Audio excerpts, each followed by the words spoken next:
Volvemos al aire, 12 minutos pasan de las 11 de la mañana y ya está con nosotros en nuestra mesa de trabajo, como todos los martes, Juli Chacona, que le digo buen día por la mañana. ¿Cómo anda, Cris? ¿Qué tal? ¿Cómo están ustedes? ¿Cómo andamos? Acá subiendo el volumen porque no me escucho, sorda. Puede pasar. Entre tantas cosas, hacia fin de año, también puede pasar que quede sorda. ¿Por También, qué no? también. ¿Cómo anda? Bien. Bueno. Muy entusiasmada. Bueno, ahí estábamos hablando en el corte de este encuentro del 5 de noviembre, que se llama Pato Negro. ¿Por qué Pato Negro? Porque Pato Negro. Lo dejamos a gusto de diversas interpretaciones. Ok, pero fue puesto con una intención, ¿no? Tiene su origen, pero más íntimo. Así que nada, dejamos a interpretación del público. Hubo preguntas tipo, ¿por qué patología negro? Y yo decía, negra, y decía, ¿dónde dice patología? Algunos me dijeron, es por la canción de Gabo Ferro, agua, no sé qué, y Pato Negro. No, tampoco. Es porque propicia lo oscuro, bueno, no sé, qué sé yo, da varias interpretaciones, sí, claro. Así que para este tipo de encuentros artísticos está muy bien que sea así. Al libre albedrío. Bueno, es un encuentro que pensamos para unir la poesía, la música y el arte plástico, la pintura, para ponerle algún nombre cortito que se pueda poner en publicidades, ¿no? Porque arte plástico ocupa como 100 kilómetros. Van a participar en total 18 artistas de distintos lugares. Vamos a ir anunciando de a poquito quiénes son, pero para que tengan una idea, hay un poeta de Catamarca, otro de Santa Fe, otro de Corrientes, otro de Chaco, de la ciudad de Mercedes, de la ciudad de Chacabuco, de Cava, de Adrogué, y músicos hay de Chacabuco, de Corrientes, de Turdera, de Mercedes, y artistas plásticos de Chacabuco. Bien. De Turdero es la pantera de Matadero. Ay, Turdera, dejé el celular lejos, pero está dentro de... Porque ahí me mató. Claro, yo dije, ¿cómo? ¿Dónde Ciudad en queda? Argentina, ¿Qué pasó? dice, claro. ¿Dónde está Turdera? Yo me acuerdo de Rita Turdero, la pantera de Matadero. Bueno, perdón, estoy... En la ciudad sur del Gran Buenos Aires. Claro, exactamente. Es la ciudad que está ubicada en la zona sur del Gran Buenos Aires. Sí. Queda al partido de Lomas de Zamora. En el partido de Lomas de Zamora, pero... Es como, a ver, para trasladarlo a nuestro territorio, Rawson, Chacabuco. Claro, ¿no? Perfecto. Bien. Bueno, la gente de Rawson dice soy de Rawson, no dice soy de Por algo Chacabuco. Será, a Tito lo vi. Claro. Por algo será que se muy lindo Rawson, ¿eh? Muy de Rawson. Bueno, nada, estamos felices, súper agradecidos de toda la gente que viaja hasta acá. La verdad que va a ser un encuentro hermoso. Obviamente la radio acá, este espacio tiene muchísimo que ver con eso, porque a muchos los fuimos conociendo acá mismo y los entrevistamos, a otros no los entrevistamos, o sea que no es que se van a encontrar casi con lo mismo, no, va a haber un poco de todo. Sí, aparte igual acá tenemos siempre un recorte Un recorte, exacto. Un recorte. Igual son 18 artistas, el evento empieza a las 9 de la noche, la entrada es libre y gratuita. Está abierto a todo público y va a ser en el sótano de Esquina Unión. Bien. Así que quienes se quieran acercar, exactamente, quienes se quieran acercar están súper bienvenidos. No sabemos cuántas sillas va a haber, así que si quieren llegar con tiempo, también son bienvenidos, ¿no? Desde las 9, porque, viste, en general estamos todos como... Tampoco es una sensación así que me dé a mí, a priori, a bote pronto, diré, que esto va a ser como muy puntual. La idea es sí porque cada uno expone durante un tiempo y entonces se nos hace, sino muy, muy largo. Bueno, entonces los requerimientos se piden. Entonces, por favor, claro. Puntualidad. En lo posible llegar un poquito antes para ver si pueden acomodar, ubicar. Claro. Sí, claro. Y de alguna manera, digamos, le dan una mano a los organizadores, así no se ponen nerviosos, digo yo. No, cuando arrancamos. Es un poco así. Bueno, eso por un lado, y por otro lado, nada, yo particularmente quiero agradecer a todas las personas que están acompañando la difusión, digamos, y acompañando también el hecho de venir, ¿no? y de estar y de acompañar a tantos artistas. Y para mí es un privilegio traerlos, darlos a conocer, que se encuentren, ¿no? Ese tipo de encuentros, la verdad que es maravilloso siempre. Así que nada, contenta, agradecida y poniéndole toda la energía a eso. Nos alegramos, pero profundamente. ¿Tenemos a alguien ahí? Sí, por supuesto.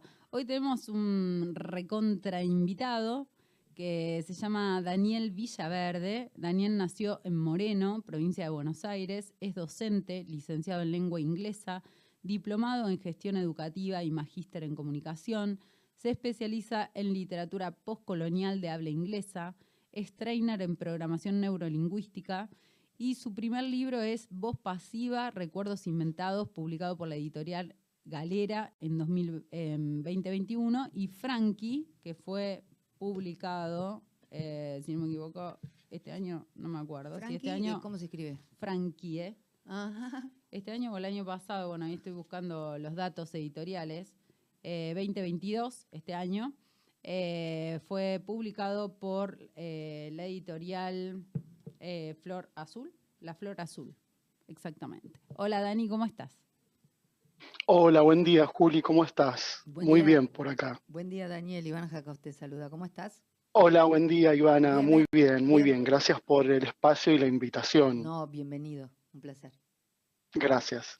Bueno, Dani, acá un poco este espacio tiene que ver con charlar un poquito con los escritores acerca de este encuentro con la literatura. Así que va la primera pregunta. ¿Dónde te encontraste con la literatura por primera vez? En la escuela primaria, hace muchísimos años, leyendo obligadamente la Biblia, porque me crié en un colegio católico ortodoxo. Así que ese fue mi primer encuentro con la literatura. Bien, interesante, ¿no? Que lo marques como es literatura. Sí, por supuesto, que no se enoje nadie, ¿eh? Que no se enoje nadie, es un libro, tiene oraciones que terminan con un punto, tienen párrafos, tienen conectores, así que no se puede enojar nadie, que es literatura. Para y ese vos fue el primer encuentro, Juli. Como el libro puente, viste que se habla de un libro puente, como el que te hace ingresar de repente a esa fascinación como lector, ¿o hubo otros? Eso vino más tarde en el colegio secundario. Si bien, como siempre cuento, esta escuela ortodoxa en la que yo me crié, ortodoxa, estoy diciendo al extremo. Eso te iba a decir. Fíjate que la escuela no se llamaba Sagrado Corazón como la mayoría, sino Sacratísimo Corazón, es decir, con el superlativo. Eso indicaba algo en la escuela. Y desde muy chiquitos leíamos la Biblia, obviamente, yo sin entender y recitando de memoria, como la mayoría de los otros estudiantes y las otras estudiantes. Pero el libro, el puente al que vos haces referencia fue en tercer año del secundario, cuando ya cambié de escuela, que me mudo a vivir a Moreno constantemente, y ahí leo Rosaura a las 10, que es el primer libro que pude tener y que pude comprar, porque en mi casa no había libros. Pero perdón, y ese Daniel, fue el puente. ¿Cómo llegaste a Sí. Rosaura?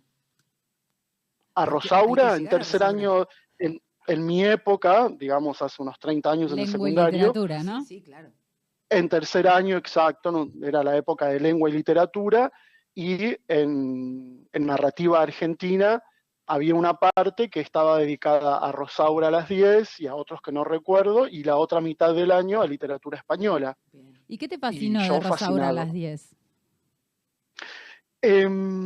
En mi época, estamos hablando del 83, 84, 85 en el secundario, donde no decíamos muchas malas palabras, donde no había tantas cosas como hay hoy en la tele, Rosaura en un momento, un día la profesora dice, este capítulo lo voy a leer yo, y lo lee y dice Rosaura, puta, puta, puta, y escuchar la palabra puta de un niño que venía de un colegio de latín, inglés y totalmente católico, sin malas palabras, me choqueó tantísimo. Estábamos como que no podíamos creer que alguien dijera una mala palabra en la escuela. Y eso fuera en literatura.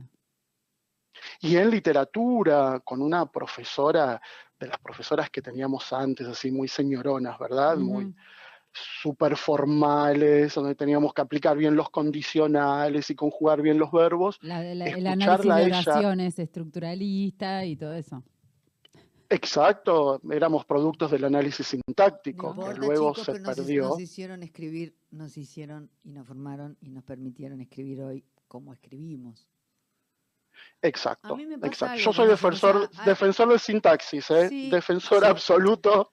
A mí me pasa que doy clases en el colegio, en comunicación, obviamente, me metí, Ujú, por supuesto, jamás me metería en lo otro, ujú, pero sí veo que muchos de los poetas y escritores con los que charlamos en la radio se burlan un poco de esa enseñanza, y yo creo que nos han formado, hay profesores en letras que nos han formado de una manera maravillosa, que nos han enseñado a escribir como no saben escribir nuestros hijos hoy.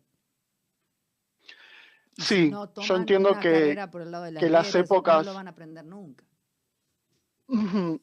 las épocas van cambiando Ujú. y hay otros modelos, están los conductores y las conductoras de TV que no tienen idea de lo que es un potencial, un Y condicional, son gente y grande, ¿eh? tendrían que saberlo porque los chicos Ya escuchan. vieron sintaxis Entonces, en la Tal escuela. cual, tal cual. claro, entonces no me parece nada de malo esto de haber alejado. ¿Por qué se alejó la enseñanza de la gramática y sintaxis, que es tan necesaria? A nadie le hace mal saber Total. la congruencia entre el sujeto y el verbo, la concordancia, dónde usar un Yo voy a adverbio. hacer un eh, paréntesis, pero eso se da. Por lo menos yo lo doy, ¿eh? y El tema menos, es, sí. el tema es que- cómo se acerca, ¿no? Y ahí Ujú, habría toda ujú, una cuestión didáctica para repensar, ¿no? Si ujú. extraer oraciones que estaban tan alejadas del discurso de los adolescentes y colocarlas en el pizarrón para que el análisis sintáctico estructuralista cerrara, ¿no? Ujú, Y diera cuenta ujú. que funcionaba, porque si agarrábamos cualquier frase de la coloquialidad, el estructuralismo a veces hacía como ruido en eso, ¿no? El análisis sintáctico, a eso me refiero. Sí, y Eh, lo sigue y haciendo. lo sigue La semana haciendo. pasada visité en Luján unas jornadas de un profesorado de lingüística y vine fascinado porque una docente de lengua y literatura trabajó un diccionario, creó un diccionario con sus alumnas, Ujú, eran chicas de un primer año, y cómo fue metiendo ahí lo que es lingüística y sintaxis en la claro, creación de esas cosas para que las chicas dijeran, cuando estamos usando un re, estamos usando un aumentativo, cuando claro, estamos... Y me pareció bárbaro. En ese claro. contexto me Depende del parece bárbaro. acercamiento, ¿no? Exacto. Es un poco eso, pero bueno, Sí, nosotros lo sí. veíamos, pero a la hora de, no sé, de producir un texto, eso quedaba descartado, ¿no? Yo soy No más nos grande que decía vos, falta Juli. Vengo de complemento, otra, ¿no? falta un Tenía, complemento temporal, no nos ponían eso, bueno, ¿no? ahí Por lo yo menos en sí, mi ¿qué querés caso. que te diga? Claro, pero yo soy más viejo, yo soy viejo y eso sí, viste, yo escribía ensayos en el secundario, Sí, está perfecto. ensayos, Sí, Claro. sí, sí. entonces eso me lo corregían y bueno, no Claro. me quejo, hoy no sé si eso conviene y depende de la especialización del secundario, eh, pero bueno, cada maestro con su librito, cada maestro con su Claro, librito. claro, pero bueno, es interesante este abordaje que decís porque digo, de última, cuando vos recordás en tu recorrido como escritor las lecturas, o sea, estás recordando las lecturas que hacías y de repente lo que Ujú, resonó en vos fue encontrar en un texto literario escolar algo que no circulaba dentro de la escolaridad, que eran las malas palabras, exacto, ¿no?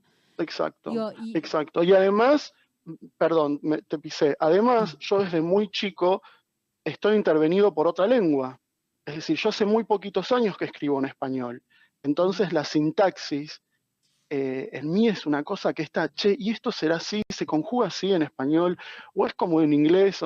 Entonces, al estar intervenido, como digo yo, como si fuera, no un cuadro, ujú. pero algo que apareció por ahí en mi vida, pienso constantemente en el uso de la lengua. Y a veces eso jode un poco. me molesta. Pero En bueno, las estoy formado así. comparaciones, ¿no? En la comparación entre en nuestro idioma y cuál otro. En el inglés, En el es decir, inglés. yo desde que me levanto hasta que me acuesto, hace 30 años que escribo y hablo en inglés. Hace muchísimos años que yo estoy formado en la lengua inglesa. Entonces aprendí a escribir realmente ensayos o críticas o reseñas, siempre lo hice en inglés. Y hace un par de añitos se me dio por empezar a escribir en español. Y ahí encontré las interferencias Qué y las interesante, correcciones. qué interesante. Digo, o sea, vos cuando estás escribiendo las ideas, ¿en qué ocurren? ¿En qué idioma ocurren? ¿En cualquiera de los dos o en inglés? Bueno, acá tienen todo el permiso mío para reírse. Escribo mayormente en inglés. ¿Y qué haces, traducción? Yo estoy mirando una serie. Cuando escribís miro una literatura. serie y escucho. Perdón, se me cortó. Perdón, no escuché. Cuando escribís literatura, ¿haces traducción? O sea, vos tenés una idea que te surge en inglés y la traducís al español, al castellano rioplatense. A veces sí. En el caso de Frankie, que es una autoficción, que es algo que está ficcionado y tiene que ver con recuerdos que yo tengo y que han pasado alrededor del lugar donde yo me crié, el recuerdo está, pero de repente lo pienso en inglés. Ahora mismo se me cruzó mientras te estaba diciendo que pasaban alrededor. Ese alrededor, estoy seguro que es un about del inglés. No sé si en español se usa tanto alrededor. Pero yo desde los 18 años hasta hace 6 años, yo estudié, escribí y me formé en inglés. Entonces es obvio que la lengua me atravesó y bueno, y está bueno el laburo que estoy haciendo con profesores en español, de sintaxis en español y las correcciones de los libros. Siempre está bueno que me escuchen los que saben mucho de español. Totalmente. Pero es muy interesante esto del pasaje, ¿no? Digo, en el mundo de las ideas del inglés a la escritura, el tipeo en español. Sí. ¿Crees que sería igual si lo pensaras en español directamente? Ahora, la novela que estoy escribiendo ahora, que ya está casi terminada y se está corrigiendo, está muy pensada en inglés desde lo lingüístico, porque otra vez toma, como en Frankie, el tema de los dialectos, el tema de una comunidad en donde se hablan varias lenguas y varios dialectos. En el caso de Frankie, que es un niño que se llama Francisco y está criado en un conventillo con personas de San Andrés de Giles, de Perú, de Mercedes, bueno, sus tíos de Rawson, ustedes que recién mencionaban Rawson, el latín y el inglés de la escuela, el francés de una persona que lo cría. Bueno, eso un poco en esta nueva novela que sucede en Los Toldos y en San Andrés de Giles, se mezclan, aparecen todos esos sabores, esos sonidos de la lengua. Y esta sí está muy pensada en inglés, entonces tengo que ser muy cuidadoso al momento de traducir cuando tengo una idea, para que quede bien de la provincia de Buenos Aires. Claro. Daniel, hablábamos recién de cuáles fueron los libros, ¿no? Un poco que te iniciaron en literatura. ¿Y cuándo empezaste a escribir? Empecé a escribir lo que podemos llamar ensayos o composiciones ya en el profesorado, pero en inglés, siempre en inglés, y mis primeros poemas fueron en inglés, y los primeros cuentos también fueron en inglés. Y hace unos 8 años, un día yo iba caminando con mi pareja por la calle y quise decirle algo y se lo dije en inglés. Total, él entiende inglés. Y me dijo, ¿me lo puedes decir en español? Porque queda tan feo cuando te pasa eso, que la gente piensa que lo haces a propósito y no sabe que es una interferencia que tenés de la lengua. Y ahí me dio una especie de, yo le digo crisis lingüística, de la que me río, porque yo quería explicar que había visto un poco de viento acarreando una hojita, no sé por dónde, por la calle, y era mucho más fácil decirlo en inglés. Hay un verbo que es mucho más fácil. Y me puse muy nervioso, me puse a llorar, me dio mucha bronca. Dije, van a pensar que soy un culo con rosca, que ando hablando inglés como mis colegas, tal. Y una escritora, Mercedes Álvarez, me dijo, no te angusties por esto, que es una boludez, y me regaló un libro de Silvia Molloy que se llama Vivir entre lenguas. Y al leerlo me calmé un poco y decidí empezar a tomar talleres en español, poder pasar lo que yo sabía en inglés al español, hace 6, 7 años. Y desde ahí estoy con la escritura en español. Daniel, déjame hacerte una pregunta. ¿Por Sí. qué tu lengua es el inglés? Porque desde chico estudié inglés y cuando terminé el secundario empecé el profesorado de inglés. Okay. Y después del profesorado seguí formándome y siempre en inglés. Entonces no tuve la necesidad de estudiar en español. Okay. ¿Y si te Pero ocurrió llegó un momento que Buenísimo. dije, epa. Voy a hacer una infidencia. Mi madre y mi hermana son traductoras de inglés, ¿viste? Entonces por ahí les pasa que quieren decir algo en nuestro idioma y les sale en inglés, no lo pueden pensar en castellano, Sí. ¿viste? Y por ahí yo me río y Sí, les es digo, tremendo. pero existe en castellano, es tal palabra. Claro, es tremendo. Y si no perteneces al círculo íntimo, pensás, la gente puede llegar a pensar que lo haces a propósito. Soberbia, ¿no? Claro, pero hay palabras y estructuras que yo aprendí antes en inglés. Yo hoy mencionaba lo de los condicionales, o como lo llamábamos nosotros, potenciales en nuestra época. Yo los aprendí primero en inglés. El condicional 1, el 2, el 3 y después mezclados. Y dije, esto es lo que, bueno, tal conductor, no vamos a dar nombre, dice, si yo tendría que decirte o si yo podría, digo, ¿cómo puede decir eso? ¿Cómo puede decir eso? Total. Y claro, tal vez en la escuela no lo vio y yo lo aprendí de inglés y después lo traduje y era más fácil. Claro. Pero por eso estoy cruzado por el inglés. Bueno, nos contabas un poquito cuáles fueron los libros ahí que te iniciaron en la lectura, cómo te iniciaste en la escritura. Y vos hablabas un poco de Frankie, que es la novela que tenemos acá arriba del escritorio, y contabas que es vos dijiste una autoficción. Ajá, sí. Vos dijiste esa palabra, ¿cierto? ¿Viste? Sí, dije autoficción. ¿Qué es la autoficción? Recuerdos ficcionados. ¿Qué es la autoficción? Hay un lío tanto por ahí dando vueltas entre escritores y editores, editoriales, de qué es la literatura del yo, qué buena. Sí, hacen un lío, me parece que de gusto y que cada uno escriba lo que tiene ganas de escribir.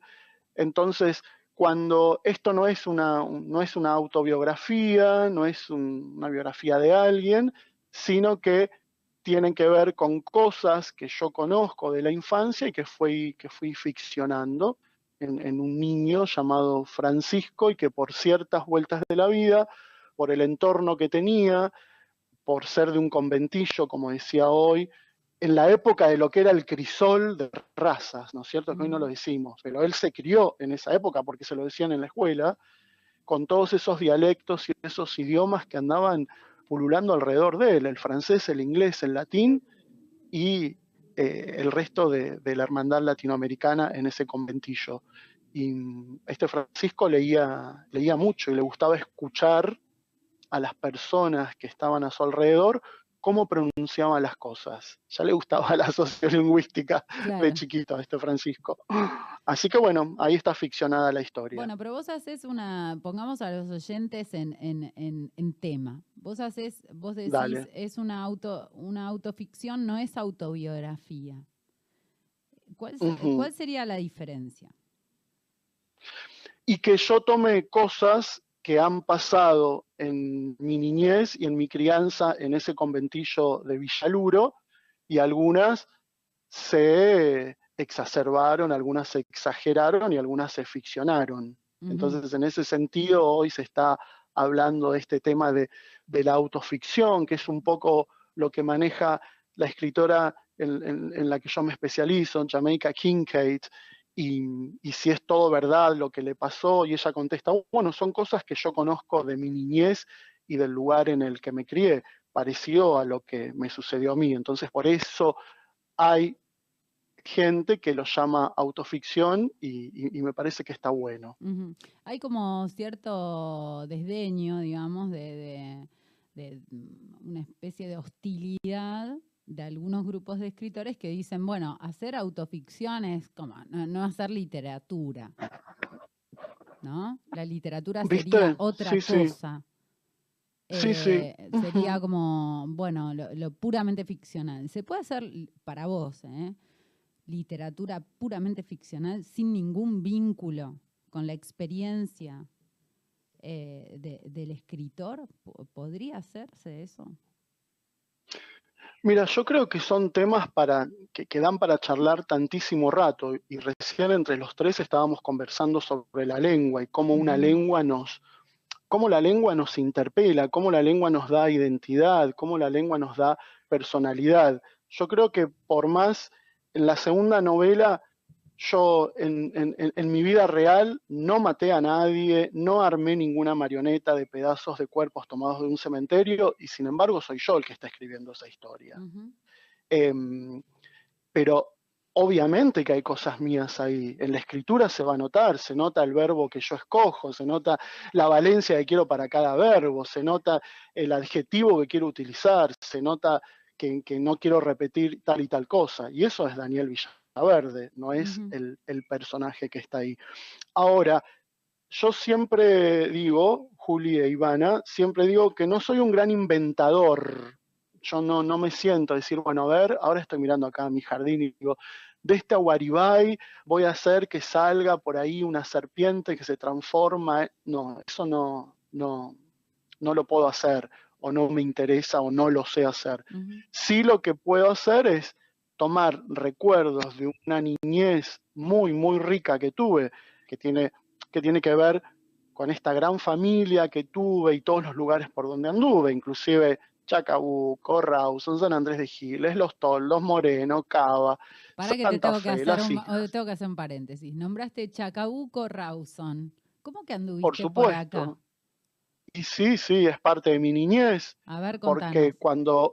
cuando Rawson era un Rawson más grande, ¿no? Sí, con mucha más gente de la que hay ahora, mi familia, la hermana de mi papá, Villaverde, casada con el tío José Cardoso, para mí ir a Rawson era mi niñez. De hecho, en Frankie está mencionado Rawson, esa tía que juntaba los huevos con las gallinas y que a mí me daba miedo. Como yo ya había estudiado inglés, yo ya sabía chiquito, para mí Rawson de chiquito significaba Rawson, que era hijo crudo.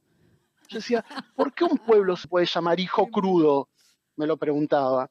Así que por eso conozco Rawson y Chacabuco y la zona. Muy interesante, ¿eh? Ahí todas las profes que estén escuchando y trabajen en Rawson, acá tienen a Frankie para llevárselo a los alumnos y ver cómo aparece, ¿no? Este Rawson ya ficcional en la novela, es súper interesante. Bueno, Sí, sí. nombrabas, decías que todas esas experiencias de alguna manera colaboran a la construcción de tu literatura, pero es una literatura que se nutre de recuerdos y experiencias personales. Ujú, ¿Crees que eso va a llegar a un punto exacto. que se va a agotar? No, no. Puede haber un círculo, puede haber un ciclo que aparezca otra cosa, pero creo que no, porque tiene que ver con los recuerdos y hay gente que le gusta saber qué pasó, qué, por qué escribís de esa manera, y están las personas que dicen, che, pero la parte, la parte posta del libro, ¿no? Que tiene que ver con esa parte tan triste en la vida de Francisco, y te Ujú. preguntan, ¿eso te pasó? Y no creo que se agote. No, para nada. Creo que. Porque sería como pensar en lo que escribió, ojo, no estoy hablando de mi literatura, Ujú. pero cuando nos preguntamos en el colegio, yo como profe de literatura en inglés, en el profesorado, ponele, em, ¿se sigue leyendo Shakespeare? Sí. ¿Sobre qué escribía? Temas universales. Ujú. La muerte, los celos, la codicia. em, Y eso va a estar siempre. Yo no sé qué es lo que se puede inventar, qué puede venir después de una super novela como Cadáver exquisito de Agustina Basterrica. Eh, yo creo que sí, que los recuerdos siempre van a estar. Ujú. Bueno, hablábamos un poquito de la autoficción, de la ficción, y la pregunta que viene ahora es, ¿por qué esperaste tanto tiempo para publicar?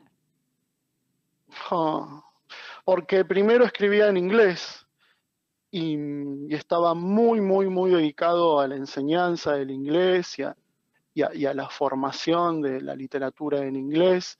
Después de Rosaura a las 10, a mí me aparece Shakespeare y Milton. Si salgo del colegio Hay que católico escribir del que después no de quería eso. estar, salgo del colegio católico y en el profesorado lo primero que me enchufan es Milton. Yo me quería suicidar, pero bueno. Y después William. Claro, así, ¿viste? Pero no los critico, por supuesto, me gustan, pero no Claro. quería saber nada con la religión. Sí me gustaba más Chaucer, amo a Chaucer, la gente le gusta mucho Shakespeare, el Tremendo. profesor de No, inglés. Chaucer es Yo tremendo. prefiero los cuentos de Canterbury, los Sí, Canterbury Tales de sí. Chaucer, ese señor que se sienta en el umbral de su puerta y empieza a chusmear la gente del barrio, Ujú, cómo pasa. Eso ujú. es maravilloso. Y bueno, y pasó esto de que esta crisis lingüística, de que me puse a estudiar español, y yo estaba a punto de empezar el doctorado en literaturas comparadas, y una persona me dijo, che, Dani, posta que vos no tenés carrera universitaria como para necesitar un doctorado. Le digo, lo quiero hacer por placer.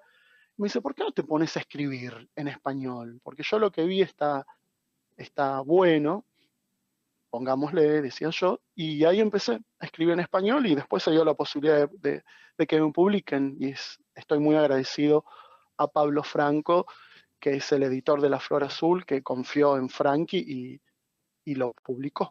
Ujú. Bueno, yo quiero, no te voy a spoilear todo el libro porque después te voy a dejar que empieces vos, pero a mí me encantó cómo empieza. ¿Puedo leer un poquito? ¿Me dejas? Pero por favor, es un honor. Dale. Mi papá era mozo en una pizzería de Villaluro. Una noche juntó mucha propina y lo usó para comprar un lote en Moreno. Lo acompañó mi padrino. Fueron de madrugada. Eso siempre me llamó la atención. En ese terreno construyó una pieza y un baño entre yuyos y calles recién trazadas. Ahí nací. No recuerdo esa primera construcción, pero sí recuerdo el color y el ruido de la bomba para sacar agua que había a metros de ese proyecto de casa. Tenía un brazo muy largo que siempre me hizo pensar en la pantera rosa. En invierno estaba muy fría y daba miedo agarrarla para bombear. En verano te quemaba la mano porque el sol la calentaba, pero después de 3 bombeadas el agua era fresca y la más rica que hubiera probado. En esa misma casa luego vivió mi abuela, a quien visitábamos muy a menudo. Mi mamá, a los 19 años, no entendía mucho de bebés. Una vecina que tenía hijas grandes la ayudó con mi crianza en los primeros meses. Doña Juana fue la primera persona que me bañó. Mi mamá se quedaba a dormir con ella en su misma cama hasta que mi papá volvía del restaurante a las 3 o 4 de la mañana. Las hijas estaban un poco celosas. Mi papá llegaba y le golpeaba la ventana de la habitación que daba a la calle. Ella se levantaba y nos íbamos para el ranchito. Isabel, la hija mayor de esa familia vecina, me dijo que yo fui como el primer nieto de ese grupo familiar. Isabel fue muy importante para mí. Siempre quise ser como ella. Era alta, hermosa, de pelo abundante y renegrido. Tenía un cuerpo con enormes curvas que en verano lucía en bikini. Era maestra, trabajaba en 2 escuelas. De la escuela de la tarde salía corriendo para tomar el tren. Iba a la facultad a estudiar psicología, la primera persona con estudios de ese barrio. Cuando cumplí 1 año nos mudamos a Villaluro, al conventillo. Ahí viví hasta los 12. Tremendo. Oh, es la primera vez que lo escucho leído, así que me emocioné mal.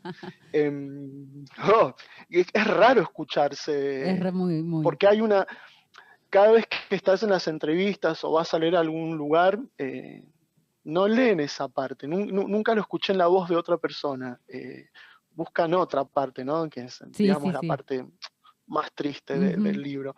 Pero esto me hizo pensar, ¿no? En Isabel. Isabel es un personaje que no está ficcionado. Isabel existe, Isabel está viva aún hoy, y es en la persona que tanto Frankie como yo era muy pobre en esa casita, fue mi faro para estudiar.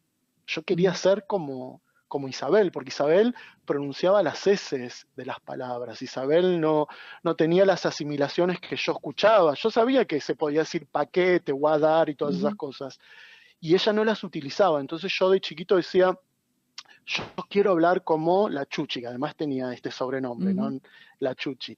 Y cuando le conté de Frankie, se emocionó muchísimo. Y bueno, y ahora me emocioné yo escuchándote Es con muy la hermoso lectura. Muchas esto, ¿no? gracias. Desde el recuerdo, cómo se construye el recuerdo del personaje, por eso lo leí, ¿no? En una especie de casi collage de lo que se sabe y lo que se recuerda, ¿no? Se sabe porque otros lo contaron y otro poco porque se recuerda. Me pareció... Sí. Y ese capítulo en especial tiene el poquito donde aparece el narrador, donde se puede ver que está la voz del adulto, porque si hay algo que yo siempre digo o estoy diciendo en las notas y en las charlas acerca de Frankie, y con mucha humildad, es que a diferencia de todas las novelas, o de las al menos que yo conozco, que narran la niñez, el 80% está contado por el niño, con el vocabulario del niño. Siempre habla Francisco, excepto en este momentito del principio, y en otra parte de un capítulo muy bonito donde él recuerda a su abuela y que quiere recordar los sonidos y no puede. Entonces ahí es donde se mezcla un cachito, pero después todo el libro está narrado, contado por este niño que tiene de 7 a 12 años. Antes de que compartas con nosotros un poquito de la lectura de Frankie, quería preguntarte dónde se consigue el libro, dónde lo pueden conseguir.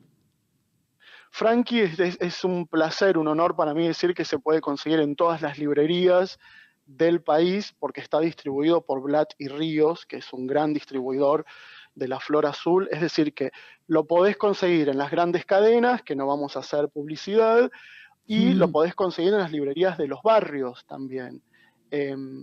Hay una anécdota muy bonita. Yo ahora estoy acá instalado otra vez en el oeste, en Moreno, y claro, la gente de Luján, de Rodríguez, quiso conseguirlo y fueron a estas cadenas muy grandes que hay de libros, y no estaba Frankie, porque ellos no tienen autores nuevos y desconocidos, pero fueron tantas personas a buscarlos que los obligaron, así que ahora puedo decir que en una de las cadenas más grandes que hay en Argentina también se puede encontrar Frankie. Genial, me encanta la presión de los lectores al mercado editorial. Al mercado, bueno, ¿no? No editorial, al mercado librero, me encanta. Sí. Sí, me ibas a decir, perdón. No, escucho. No. Quería que nos compartas parte de Frankie, y ya sé que fragmentos más o menos vas a elegir. Vos decís, a ver, espera no que... sé, intuyo. A ver, no, sabes que no tengo marcado el de Rawson acá, qué pena, pero hay uno medio cortito que me gusta porque da cuenta qué es lo que le pasaba a este niño, ¿no? A este niño y qué quería hacer, que es el capítulo 3 en la página 19. Si lo tenés ahí, leo una parte de ese hasta la parte que más me gusta. La vereda del conventillo, con baldosas amarillas y acanaladas, era enorme. Estaba en una esquina, Molière y Juan B. Justo. Terminaba en el cordón gris de cemento. Una boca de tormenta recibía el agua que bajaba desde la estación de trenes. Los días de lluvia pasaba a gran velocidad. Andar en patas por esas aguas me gustaba mucho. A veces, en su recorrido de 3 cuadras, aparecían cascadas por una bolsa de basura atascada o una rama cerca del cordón. Yo iba descalzo, en contra de la corriente de agua templada, repitiendo frases de dibujos animados. Esa esquina siempre fue la partida de la vuelta a Manzana en bicicleta. Una cuadra por Juan B. Justo, una por Virgilio, otra por Saráchaga y una final por Molière para regresar. Durante varios años hice ese recorrido acompañado por Gaby, mi amiga del edificio de la avenida. Luego las hacía con amigos del barrio, que eran los varones de los departamentos de la otra esquina. A esos chicos les dije durante mucho tiempo que me llamaba Lucas Fernando. Cuando pude hacerla solo, iba muy rápido y con miedo. Si algún grande nos miraba, podíamos cruzar a la plazoleta entre nuestra calle y la avenida. Para algunos era una pista de bici. Para mí era una pista de aviones. Así que yo pedaleaba tan rápido como me fuera posible y levantaba vuelo. Me acuerdo de la fuerza de mis pies y esa imagen se mezcla con el ruido de ir pasando de baldosa en baldosa. En esa misma plazoleta jugábamos con Gaby. Ella tocaba las castañuelas, su mamá tejía, yo miraba. En la esquina de la plazoleta, las plantas crecieron de manera tal que se formó una cueva. Era mi baticueva. Ante mis amigos, yo era Batman. También era la Mujer Maravilla cuando estaba solo. Yo quería extender mis brazos, dar vueltas y convertirme en otra cosa. Ese es uno de los que más me gusta. Hermoso, hermoso, hermoso, hermoso, hermoso. ¿Tenés otro Gracias. fragmentito para leernos? Sí, uno cortito. A ver, dame. Vos anda diciéndome algo porque sé Yo que te voy estamos diciendo, en la sí. radio. Entonces Frankie y se consigue tenemos... en todas las librerías. Pueden ir a buscarlo. Calculo que acá en las librerías de Chacabuco también, pero si no, bueno, Sí, nosotros en los sí, pueblos porque se usamos pide. mucho Mercado Libre. Exacto, sí.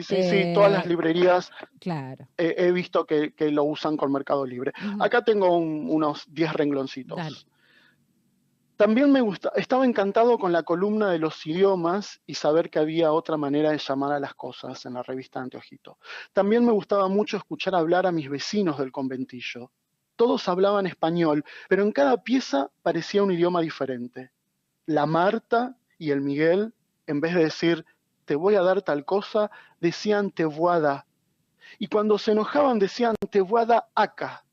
Su abuela María, mientras hacía esa trenza larguísima, color gris casi plateada, decía, mija, hoy voy a hacer un guisito de arrocito, y el sonido en las R's era diferente, era gordito, como si estuviera relleno de algo. La Mari, de la otra pieza, cuando hablaba de su perro, decía, venga aquí, mi Cusco. La Z sonaba como en Yuyo o en el yo de los que éramos de la ciudad. Había estudiado de memoria todas las capitales de América y sabía que Cusco era la capital del país de donde ella venía. En mi pieza también hablaban distinto. Mi mamá decía Graviela, Aiga, Paqué, Almorroides, Den Serio, Ajices, Alunau y Peliau. Bueno, esa es otra partecita que también me gusta, que tiene que ver con la sociolingüística de tanto amo. Hermoso, hermoso. Bueno, Dani, te queremos agradecer que hayas estado por acá. Obviamente cuando andes por Chacabuco, por favor, te venís a la radio y charlamos. Por supuesto, voy a estar unos días en enero, segurísimo. Voy a pasar, estoy buscando un lugar por ahí para pasar unos 15 días en Chacabuco. Acá así que seguramente decimos nos que cruzaremos. a todo el mundo que sepa, una quinta en alquiler, sí, 15 días, nos manda un mensajito. ¿Cómo era que le decías a Rawson? Rawson, hijo crudo. No entendía por qué Ro era crudo y Son era el hijo. Entonces yo decía, el hijo del crudo, algo así. No sé. Bueno, ¿quién era el crudo? Empiezo a decirle así. Claro. Que lo sepan todos. Eran las cosas que pasaban de niño. Bueno, Daniel, nada, te esperamos cuando vengas así, nos conocemos y seguimos charlando. Te mandamos un beso grande y un placer tenerte en el espacio. Bueno, muchísimas gracias por el espacio y que tengan un hermoso día. Gracias a vos, igualmente. Hasta luego. Un beso. Gracias otra vez por traernos estas voces, estas maneras de mirar, esta hermosa coincidencia de su infancia en Rawson. No es más Rawson, aviso. Rawson. Aparte él lo pronunció así. Como diciendo, no, yo no decía Rawson, yo decía Rose. Que la otra que lo puede pronunciar es Justina, y si no tu vieja y si no tu hermana. Sí, yo lo pronuncio latino. Lo hacemos Rawson. Yo te lo hago latino, me parece hindú. Bueno, perfecto. Señora, muchísimas gracias. No, gracias a vos. 57 minutos pasan de las 11 de la mañana, pasó la señora Juliana Chacón en Kilómetro Cero.